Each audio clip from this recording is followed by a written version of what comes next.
Kalau puasa bisu, itu esensinya adalah menjaga lisan kita jangan mengeluarkan kata-kata yang negatif, kata-kata yang buruk. Ya, karena kebanyakan masalah, kebanyakan konflik, kebanyakannya trouble, kebanyakannya itu berantem di antara kita, ribut dengan pasangan, ribut dengan keluarga, ribut dengan jamaah, ribut dengan tetangga, itu gara-gara ucapan. Makanya sampai Rasulullah mengatakan, salamatul insan bihibbil lisan. Selamatnya manusia tergantung menjaga lisannya.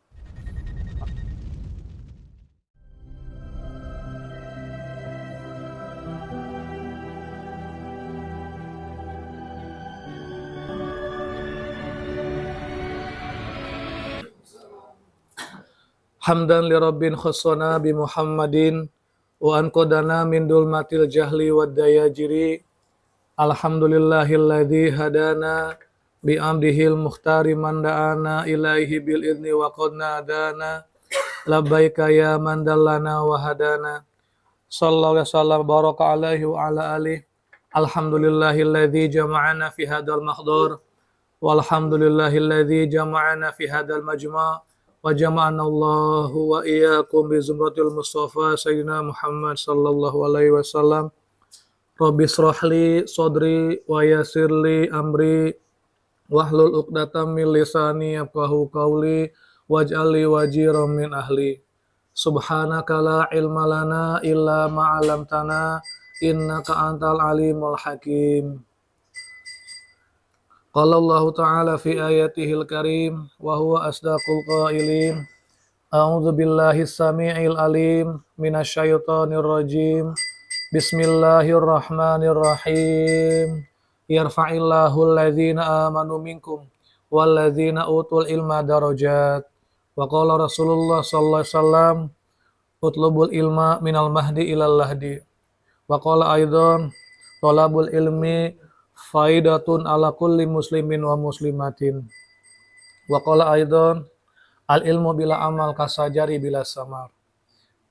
Sadaqallahul azim wa sadaqa rasuluhun nabiyul habibul karim wa nahnu ala dzalika minasyahidin wa syakirin walhamdulillahi rabbil alamin. Hadratul mukarramun wal muhtaramun wasa'atul kurama, segenap saudaraku semua, ikhwan jamaah dzikir Thariqah Qadiriyah wa Naqsabandiyah wa Syatariyah Al-Husaini Cilitani yang saya cintai. Alhamdulillah kita malam ini masih beri kenikmatan untuk hadir.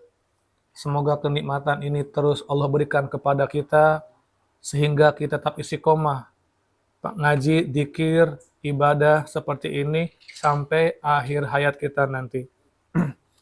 Insyaallah untuk malam ini akan ada beberapa hal yang akan kita kaji. Insyaallah untuk yang pertama kita akan ngebahas dulu, yaitu insyaallah kita awali dengan apa ini?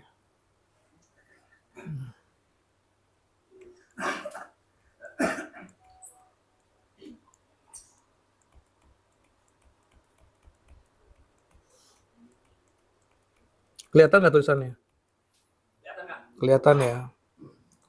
Artinya kalau kelihatan bisa ke tengah atau ke depan. Nah, malam ini kita awali dulu dengan pembahasan tentang puasa. Ya. Yang mana kita sebentar lagi akan memasuki bulan suci Ramadan, biar kita tahu bagaimana tata cara puasa Ramadan. Ya. Namun sebelum kita bahas tentang puasa Ramadan dan yang lain, kita bahas dari awal dulu.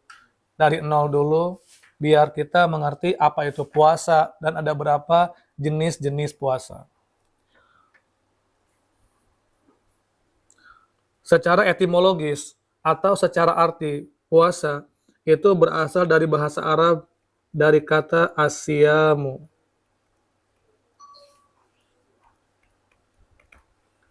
Yang artinya menahan. Setiap kita menahan sesuatu dari apa saja, itu disebut puasa. Secara etimologi ya, secara arti, secara makna dasar. Termasuk ya Menahan kentut itu juga puasa, gitu ya. Menahan rasa cinta kepada seorang wanita yang bukan mahram kita itu juga sama, puasa juga, ya. Menahan apa lagi? Menahan dari sesuatu yang nggak baik juga namanya puasa. Setiap menahan-menahan itu namanya puasa secara etimologis. Atau bahasa Jawanya disebutnya ngeker. Nah, kayak gitu. Jadi, setiap kita ngeker, setiap kita menahan, secara etimologis, secara arti bahasa lugawi, itu artinya menahan. Atau al-imsyaku anisyai, menahan dari segala sesuatu, itu namanya puasa. Ya. Termasuk menahan apa lagi? Ya, termasuk menahan dari godaan-godaan setan. Nah, tahan kita. Itu termasuk puasa. Tapi secara bahasa. Nah, sedangkan puasa secara terminologis atau secara istilah sara, yaitu menahan segala sesuatu yang membatalkan puasa dari tidak minum, tidak makan, dan tidak melakukan hubungan intim atau bersenggama antara suami dan istri dari mulai terbit matahari sampai terbenam matahari. Artinya dari mulai subuh atau dari mulai imsak sampai maghrib. Nah, itu namanya puasa. Saya ulangi lagi ya.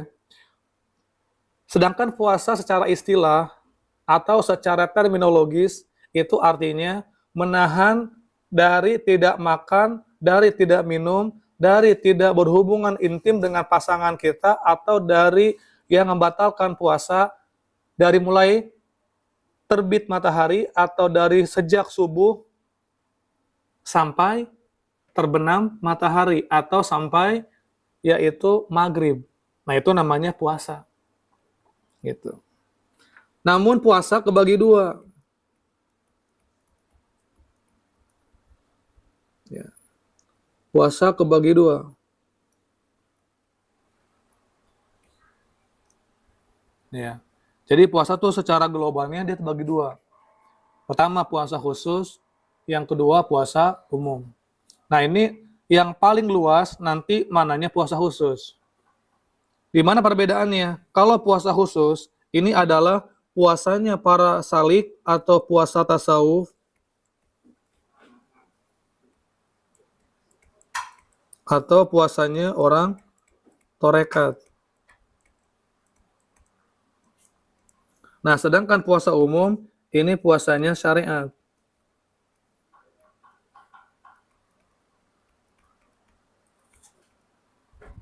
Ya. Ini biar kita paham nih ya, perbedaan antara puasa khusus sama puasa umum. Jadi kalau puasa khusus itu puasanya orang-orang tasawuf atau orang-orang thariqah nih. Kita adalah para salik atau orang yang menempuh perjalanan rohani menuju ilahi robbi. Nah, disebut dengan salik. Itu puasa khusus. Nah, sebelum kita ngebahas puasa yang umum, kita bahas dulu puasa tasawuf khusus. Nah, puasa khusus itu apa saja? Puasa khusus atau puasa thariqah itu lebih luas dibanding puasa umum. Karena kalau puasa umum, dia hanya kebagi 3 saja.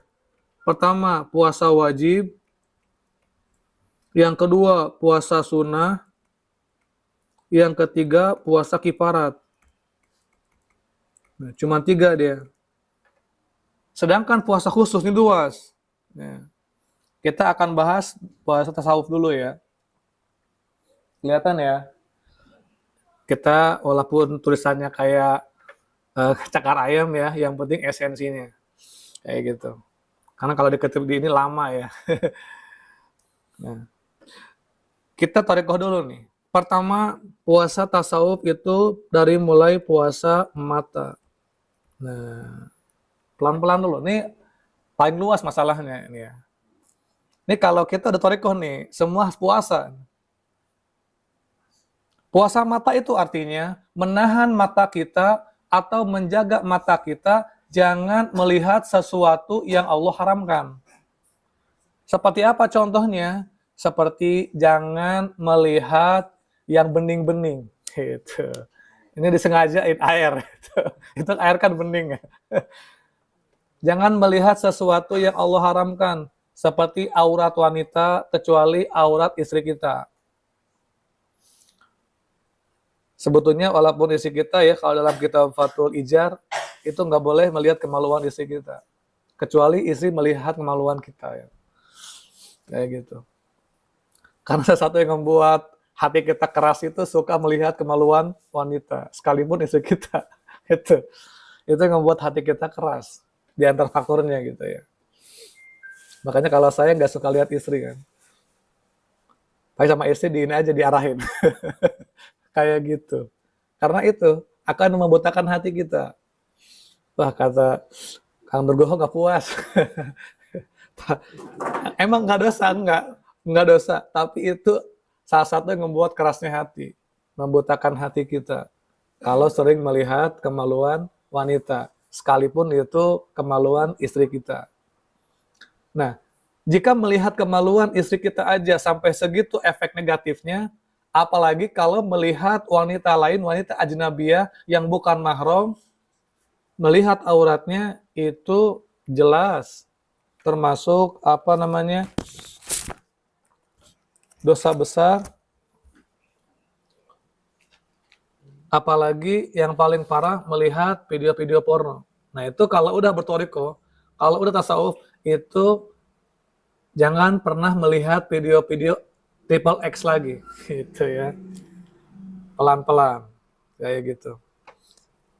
Kalau kita masih suka melihat film XXX, gitu ya, atau Kakek Sugiono, gitu ya, artinya akan mengaruh kepada mata kita sehingga mata kita tidak tajam, sehingga mata kita tidak ditakuti oleh setan. Orang yang menjaga matanya itu akan tajam sehingga setan pun akan takut dengan orang yang menjaga mata. Tuh ya. Apa tadi?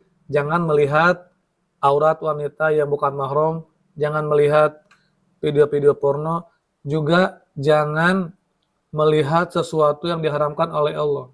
Contoh misalkan, kita silaturahmi ini. Misalkan Kang Eri silaturahmi ke Pak Didit, ke sini. Itu jaga mata. Jadi kalau kita bertamu itu adabnya ketika masuk jaga mata, dan ketika kita keluar jaga yaitu telinga. Artinya, jangan melihat, menyaksikan semua barang-barang yang ada di rumah orang yang kita kunjungi. Bahkan ngambil aja jangan kalau belum diizinkan. Itu etikanya. Kecuali sohibul hajat atau sohibul bed udah mempersilahkan. Ya. Karena nggak setiap tempat itu dibolehkan untuk dilihat oleh tamu. Ada tempat-tempat khusus yang tidak boleh dilihat. Sama banyak juga ada tempat rahasia yang nggak boleh didatangi oleh kita. Itu tempat bertapanya beliau. Itu di atas tuh ada tempat khusus beliau untuk bersemedi ya, untuk komunikasi dengan para dewa. Itu jangan diganggu. Itu tempat yang sakral khusus ya. Nah, jadi ada tempat-tempat yang tidak boleh kita lihat. Jadi bukan hanya melihat aurat wanita, termasuk ketika kita berkunjung ke rumah saudara kita, jangan banyak melihat. Takutnya apa? Takutnya nanti kita mau ngambil, mau nyuri di situ. Berawal dari mata. Nah, dijaga mata kita. Itu namanya puasa mata. Ya. Yang berikutnya, puasa mata itu artinya pandanglah orang dengan pandangan rahmat. Jangan memandang dengan pandangan menghinakan atau memandang dengan pandangan keburukan. Itu mata. Kayak gitu. Misalkan lihat orang yang pendek nih, orang pendek gitu. Ayo gitu kan, mata kita meremehkan orang itu. Nah, tapi sebaliknya, pandangan rahmat. Jadi pertama, karena kita sedang menjalankan salik, menjalankan suluk, dari hal kecil dulu kita puasa mata. Tahan mata kita untuk tidak melihat yang dilarang oleh Allah Subhanahu wa taala. Terutama jangan melihat aurat wanita yang bukan mahram. Ya. Karena kemaksiatan berawal dari mata dulu. Yang kedua, puasa yang disebut dengan puasa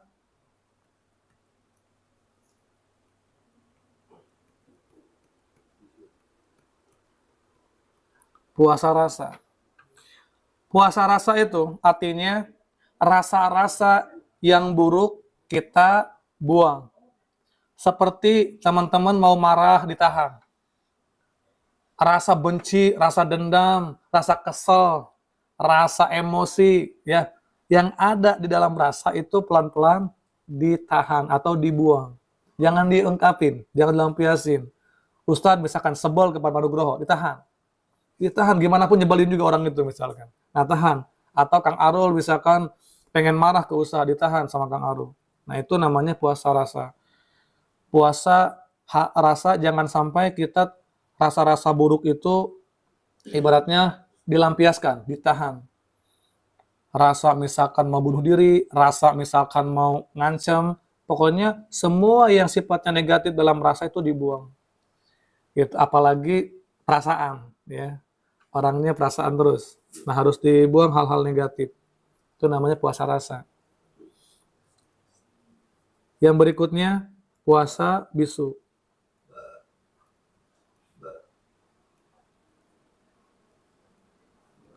Nah, kalau puasa bisu, itu esensinya adalah menjaga lisan kita jangan mengeluarkan kata-kata yang negatif, kata-kata yang buruk. Ya, karena kebanyakan masalah, kebanyakan konflik, kebanyakannya trouble, kebanyakannya itu berantem di antara kita, ribut dengan pasangan, ribut dengan keluarga, ribut dengan jamaah, ribut dengan tetangga, itu gara-gara ucapan. Makanya sampai Rasulullah mengatakan, salamatul insan bihifdzil lisan. Selamatnya manusia tergantung menjaga lisannya. Makanya agar pengen selamat, jaga lisan kita, dan yang paling efektif puasa bisu. Itu diantara esensi puasa bisu, untuk menjaga lisan kita.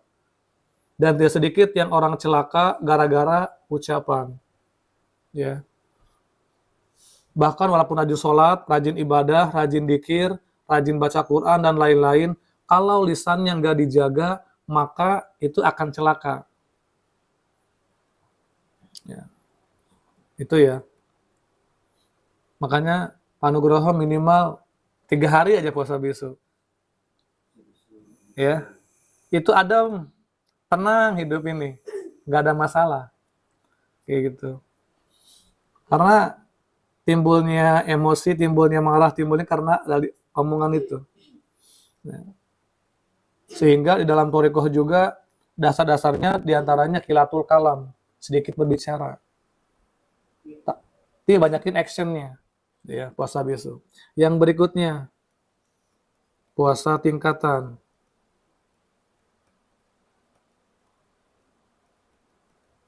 Puasa tingkatan itu adalah ciri khas daripada puasa thoriqoh. Dari sejak kapan? Dari sejak zaman para nabi. Jadi para nabi itu, para rasul, itu semuanya adalah para pengamal tasawuf. Semuanya itu adalah orang-orang yang selalu menjalankan hakikat. Dari dulu seperti itu. Ya. Makanya teman-teman kalau paham kisah Nabi Ibrahim, paham kisah Musa, dan kisah nabi-nabi yang lain, itu paham thoriqoh. Karena para nabi, mereka kebanyakannya mengamalkan thoriqoh, mengamalkan tasawuf, seperti thoriqoh Nabi Khidir gitu, dan yang lain-lain. Cuman disempurnakan semua syariat Islam dan thoriqoh dalam ajaran Rasulullah SAW, disempurnakan. Nah itu, para wali-wali sufi semuanya kebanyakan pada puasa.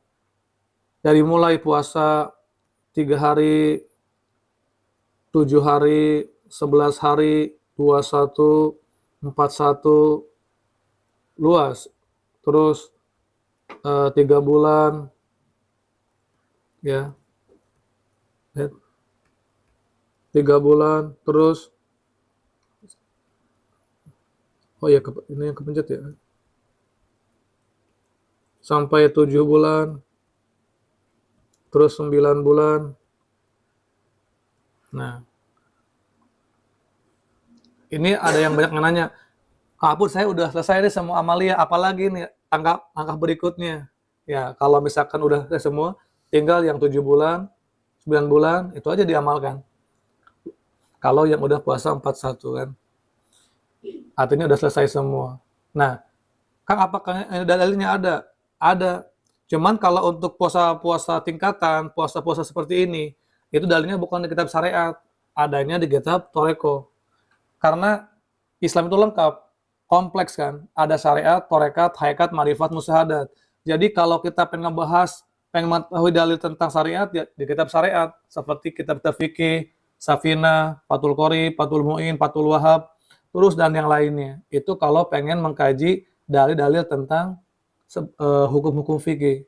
Nah, kalau pengen ngebahas tentang hukum-hukum hakikat, ngebahas atau toriko, termasuk pusat tingkatan, itu sama dalilnya cari di kitab-kitab hakikat, di kitab-kitab toriko. Emang ada kalau kita digali. Mana contoh kitabnya, referensinya, yaitu kitab-kitab yang sering sama Romo Yai selalu disebutkan tokoh-tokoh penulisnya. Di antaranya yang paling terkenal Imam Ghazali, yaitu seperti kitab Ihya Ulumuddin. Itu udah tuh, itu kitab yang sahih itu. Makanya sampai ada bahasa, jika seandainya semua kitab-kitab itu nggak ada, cukup Ihya Ulumuddin itu untuk sebagai penutup atau yang mewakili semua kitab-kitab. Saking sahihnya, saking hebatnya Imam Ghazali itu. Terus yang berikutnya apalagi seperti kitab Hikam. Nih, semua ilmu thariqah itu landasan hukumnya, argumentasinya itu ada kitab Syarah Hikam, karangan Syekh Ibnu Athaillah As-Sakandari. Udah tuh, esensi ngedan, esensi kholwat bilik, esensi kholwat fisik, esensi puasa tingkatan, itu semua ada di kitab Syarah Hikam. Itu udah tuh, itu kitab tingkat tinggi itu ya. Itu kalau udah ngebahas kitab itu, udah kita ke dunia nggak mau itu. Karena lumayan kitab Hikam itu. Paham ya? Nah, dan semua dalil atau hadis yang ngebahas tentang thariqah, tentang tasawuf, itu sanadnya semuanya kepada Sayyidina Ali bermuaranya. Beda dengan fikih kan, kalau fikih nanti ada yang ke sahabat-sahabat yang lain, seperti hadis. Kalau hadis seperti ke Abu Hurairah. Kalau fikih seperti ke Imam Syafi'i, terus yang ke lainnya, sanadnya. Seperti ke Anas bin Malik. Nah, semua para ulama-ulama, para wali-wali yang memegang ilmu-ilmu tersebut, itu masing-masing nanti para perawi-perawi sanadnya. Nah, sedangkan tasawuf, thariqah itu khusus dari jalur sanadnya Sayyidina Ali. Makanya sampai Rasul mengatakan, saya ini gudangnya ilmu. Sedangkan wa Ali babuha. Dan Ali itulah gerbangnya. Artinya berarti ilmu yang paling istimewa adalah ilmu tasawuf. Karena Sayyidina Ali hampir rata-rata semua sanad keilmuan yang nyampe ke Sayyidina Ali itu tentang tasawuf, tentang thariqah. Itu rata-rata. Ya. Makanya dahsyatnya ilmu tasawuf, ilmu hati. Kayak gitu. Nah, sehingga kita bersyukur sekarang diberi anugerah oleh Allah bisa diberikan hidayah masuk dalam thariqah. Walaupun sebetulnya tampang-tampang kayak kita itu meragukan. Ini tampang-tampang kayak kita itu sebetulnya nggak pantas ke thariqah gitu. Sama. Saya pun nggak pantas. Kita ini nggak pantas lah ya. Karena nggak sesuai dengan step by stepnya. Karena kan kalau ke thariqah itu minimal harus rapi bacaan Qur'annya, rapi bacaan sholatnya, gitu kan. Terus memahami syariatnya yang dasar-dasarnya, kayak gitu. Kalau kita kan nggak jelas kelakuan. Tapi alhamdulillah, ini kalau bukan wasilah hadi hidayah dari Allah, bukan karena duriah leluhur kita siapa, udah ini kita nggak masuk, kayak gitu. Ibaratnya kita ini kayak masuk ke kuliah. Ini kalau seleksi, kalau masuk tes, kita ini nggak lolos. Cuman kita jalur mandiri gitu. Jalur mandiri, jalur khusus. Kalau jalur tes seleksi, nggak masuk. Dari 1.000 orang atau berapa ribu orang masuk tes ke seleksi UGM, itu yang diterima paling 2 orang, 3 orang. Nah, kita ini berarti yang mendaftar ke thariqah. Cuman karena ke jalur mandiri, jalur khusus, diterima kayak gitu. Artinya karena wasilah orang dalam. Karena kita ini ada orang dalamnya. Karena kalau soal selektif, kita ini nggak lolos. Karena tampang-tampang kayak kita itu nggak pantas ke Toriko. Tampang-tampang kayak kita ini ya pantas nah ya. Ya. Karena kenapa? Kita sholat aja belang betong. Sekarang aja ke sholat ini kan. Dulu sebelum ke Toriko kita nggak pernah sholat. Ya ngaku aja lah gitu ya. Nggak pernah sholat. Kayak gitu. Ya. Harusnya kan kalau Toriko itu dari kecil itu udah rapi itu. Kayak guru kita. Udah jelas. Jelas sanadnya. Dari kecil udah mondok. Kita kan dari pesantren. Backgroundnya juga nggak jelas. Kita ini kan track recordnya, background ini semuanya orang-orang nggak jelas. Ada yang preman, mantan dukun gitu kan. Ada mantan kriminal, kayak gitu. Jadi kita ini pantasnya masuk ke penjara gitu. Karena orang-orang yang bermasalah, orang yang nggak jelas di penjara. Alhamdulillah, itulah ya hidayah dari Allah. Ya. Kita tinggal ngaca diri aja kan. Dulu kita nggak pernah sholat. Kita itu sholat pas sekarang aja ikut TKNS. Ya. Coba kita flashback ke belakang. Dari usia balik, dari mulai 16 tahun, berapa kali kita nggak sholat? Nggak tanya diri ya. Kayak gitu. Ya paling manteng-mantengnya sholat, kita itu paling seminggu sekali lah, sholat Jumat. Kalau nggak sholat Jumat, itu sholat maghrib. Udah tuh. Jadi kita kayak di gereja aja sama, kayak non-muslim. Seminggu sekali ibadahnya. Cukup hari Jumat. Kayak gitu. Itu pun Jumatnya telat mulu.